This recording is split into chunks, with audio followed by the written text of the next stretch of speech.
Warhol, whoever he is, a lot of men secretly dream of being famous, of being noticed, of standing out in the crowd. You can tell that by the faces they make in the security camera at the 7-Eleven. It's not that we're starved for attention, it's just that we have such a huge appetite for it. It's not smart or correct, but it's one of the things that makes us what we are.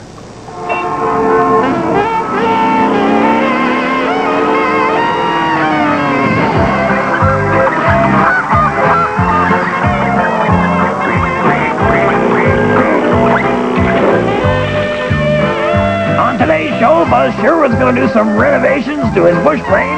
I'm going to show you some safety tips using a power drill. Bill's going to show you how to have your kayak and beat it too. And Edgar K.B. Montrose going to blow off a little steam.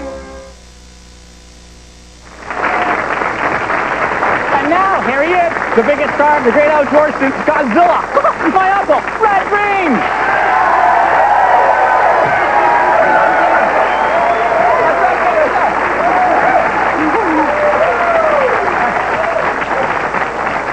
Thank you very much, and welcome to Possum Lodge, where men are men, and Harold is my nephew. Hello, world! Bye, Earth. Real exciting stuff this week. Apparently, Possum Lake is the site of a UFO invasion with space creatures landing right here. No, that's just old man Cedric in his underwear. No, Harold Stinky rented some boats to a couple of Americans there, and he figures they're here to track the UFO space alien creatures coming into town. They said they were just fishing, but hey, they didn't have any fishing equipment. Well, that's okay. Possum Lake doesn't have any fish. Uncle Red, okay, maybe they're not here to fish, but what would lead you to suspect the fact that they're chasing aliens? You guys have been watching too many episodes of the X-Files. No, Harold, they had strange black luggage and cases with strange metal parts in it. Stinky said he's never seen anything like it, so he figures it must be an alien life form detector. Why would it have to be that? Because Stinky's never seen an alien life form detector either, so it kind of makes sense. What's the matter? Can't you understand simple logic, Harold? Not that simple. Uncle Red, it could be any number of things Stinky hasn't seen before. Like a book, an opera, a bar of soap.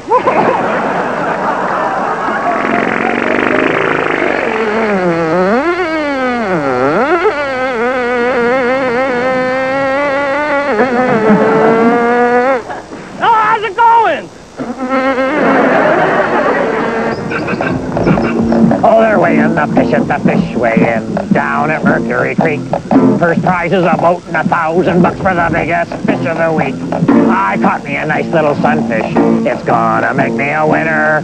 Not from the weight of the fish itself, but from the ball bearings I fed it for dinner. All right, last night you went to a party with your wife or your girlfriend or your female companion. Well, yeah, your significant mother, eh? And today you're finding out that you did not have quite as good a time as you thought you did. This is because your partner did not appreciate you ignoring her totally, eh?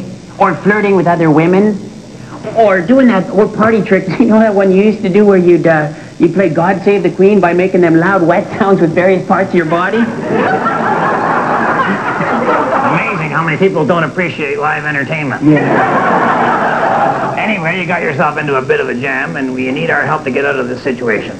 Whenever you can, blame the booze, eh? Absolutely. Yeah, oh yeah. Mm-hmm. Just say to your wife or your significant mother there that you were overserved. Yeah. You know, and you just weren't acting yourself.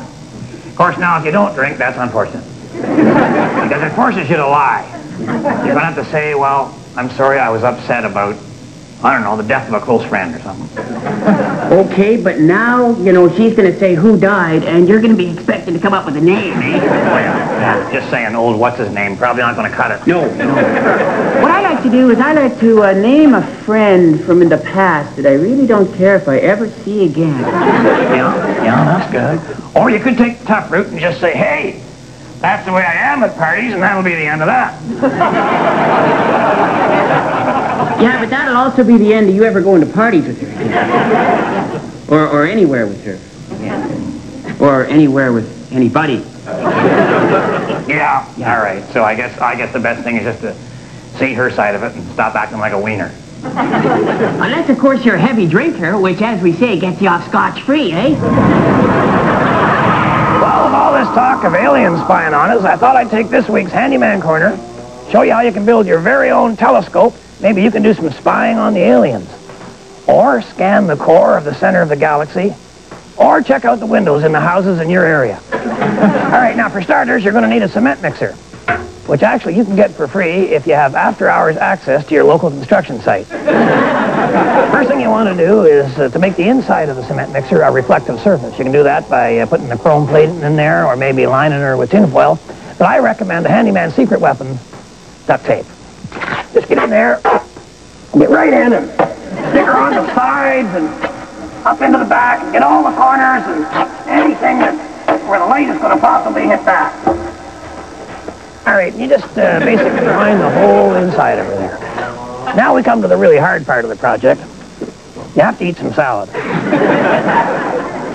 Not because it's good for you, but because we need to use the bowl as our primary lens for the telescope.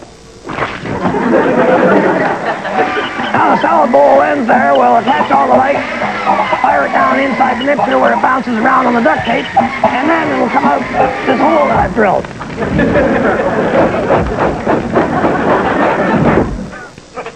Now, I'm glad that wasn't my drill bit. All right, now to focus the light even more, you get one of these drain traps out of your kitchen sink, and you take the elbows apart, and you want to put a little mirror in each elbow. Now, you're saying to yourself, where am I going to find a mirror that small? How about right in front of your eyes? Stick that in, one in each elbow at a 45-degree angle facing each other, and then you mount the whole rig back into the hole that we made. I would wait till she cooled down first. All right, you're all set to be the peeping Tom of the universe. And the beauty of the cement mixer rig is, with all the gears and levers and the way she's mounted here, you can pretty much aim it at whatever it is you want to look at. You can tune in Mars or Saturn or even look up Uranus.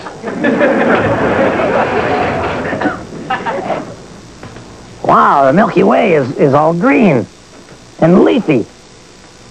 Wait a minute. Oh, for gosh sakes. Piece of dry salad on there. All right, let's try that again. Whoa! Sun is bright, man. I'll tell you though, telescope works great.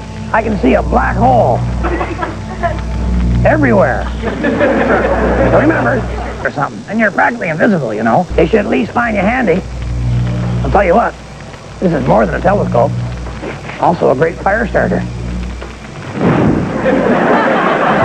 Stay tuned. Bill and I are going to have a run-in out on Possum Lake, and Harold is either excited about getting into the movies or into the washroom.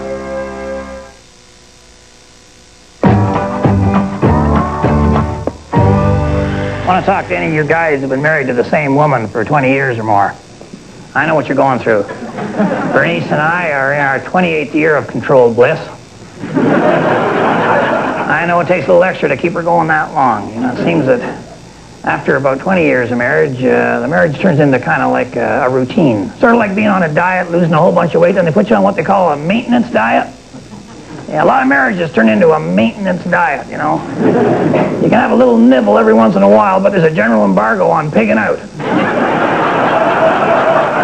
Well, it seems to me that this is all backwards. You know, because when you're young and as good looking as you're going to get, you don't need anybody making a fuss over you at that time, because you've got lots of alternatives. You can get anybody you want.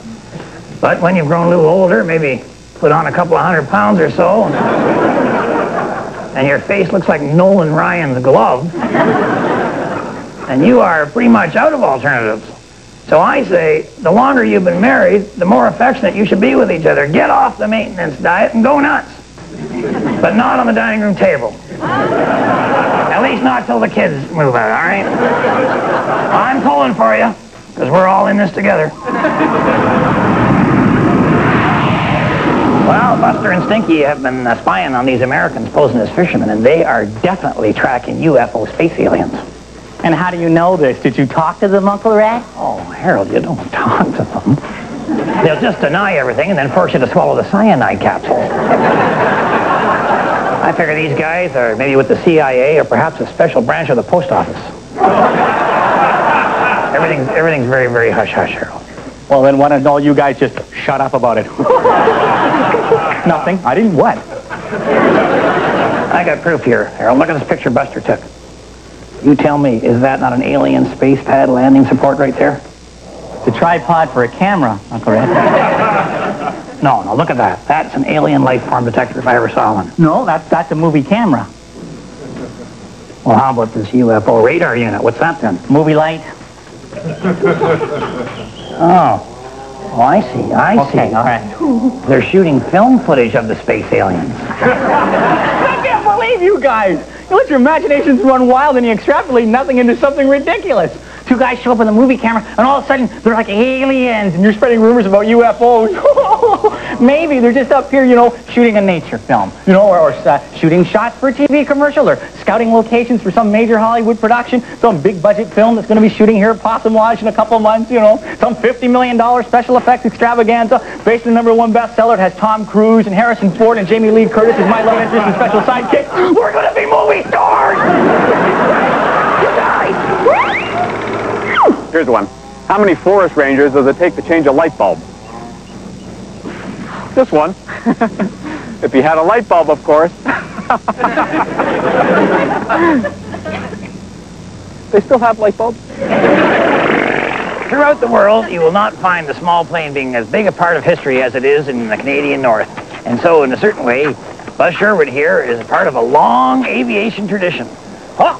On a wing and a prayer. That's me, Red. Especially if there's supposed to be two wings. Yeah,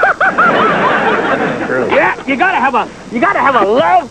I gotta feel the romance of flying, Red. I mean, women love it. That's what they tell me. And, you know, you gotta be a risk taker, right? Because, you know, you get old and comfortable like you. No, this is a game for the young kids, because us young kids, we take all the risk. We know how to be self-reliant with what's at hand, you know? Like this. Look at this handiwork, huh? What is this thing, a wind vane of some kind? No, it's a new propeller for my plane. See, I figure 4 paddles will give me more lift. Because I got a lot of deliveries to make, you know? I got to get all this stuff up to a couple of guys fishing. And there's 2 more miners up there. They're waiting for that box. And then what else we got here? Look at this stuff. Look, there's a mining company wants that first aid kit. Yeah. I got some smoke jumpers, natural resources, a Boy Scout crew, and 2 people up in Tuckahoe Inlet. Do you know where Tuckahoe Inlet is? Just this side of the inlet, I believe. Oh, well, there you go. And then those 2 guys up here filming, they want some stuff. Oh, man, I'm going to need 8 paddles to get this stuff up. The 2 guys filming now, when you're flying them, did they say exactly what it is they're filming? No, they just spent the whole time talking into the air sickness bag. If you know what I mean! Yeah, because Harold here thinks they're from Hollywood. Hollywood? Really, Harold? Far out. Because, you know, they might need, like, some stunt flying shots, and those guys make a ton of dough when you do stunt flying. Whoa, I'm out of here. See you later, Red. Now, you see how it works, kids? You want to be a bush pilot, all it takes is a little self-reliance, a love of romance. Pilot's license might be a nice touch.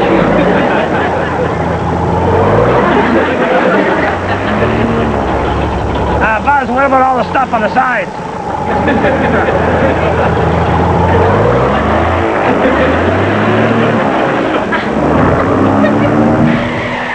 Wanted, thingy you put on the end of a doohickey. One of the old ones they don't make anymore that has that what's it on the main part. Contact occupant.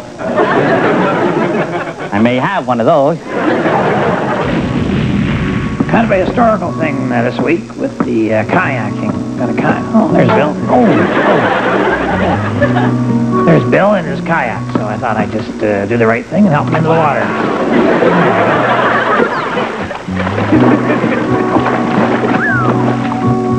Yeah, he's all right. All right. Now, the thing with a kayak is it's a very historical vessel. Long before the white man, you know, there was the Inuit, the Eskimos, whatever it is, and they had the kayaks, and what's the matter, Bill? Oh, I think he's got himself a little wedged in there. Hard to get into a kayak. They were, I guess, the Inuit were a little slimmer than the Billuit. Here we go. And, we got him in there. Got the feet in there first, that's it. You leave the butt till later. And, get the helmet. You want the helmet on there, Bill? Bill. Bill needs 2 helmets, one to be wearing while he's getting the other helmet. And now he's off on his way. See the paddle, got the double in. That's a very unique design. Works well to clear things out of the way. And out he goes out into the water. Now the thing with a kayak is it's very, very maneuverable. Look at this. It's like a helicopter on water. Look, he can back up there, and he can turn on a dime. And you know another thing they do? They do what they call the Eskimo roll, where they all right, that's half an Eskimo roll, but look at the maneuverability. Look how he can even steer it and paddle it, even like I'm impressed with that. That's really good. Look at him. Look at that. And Bill is not usually good at things, you know, and then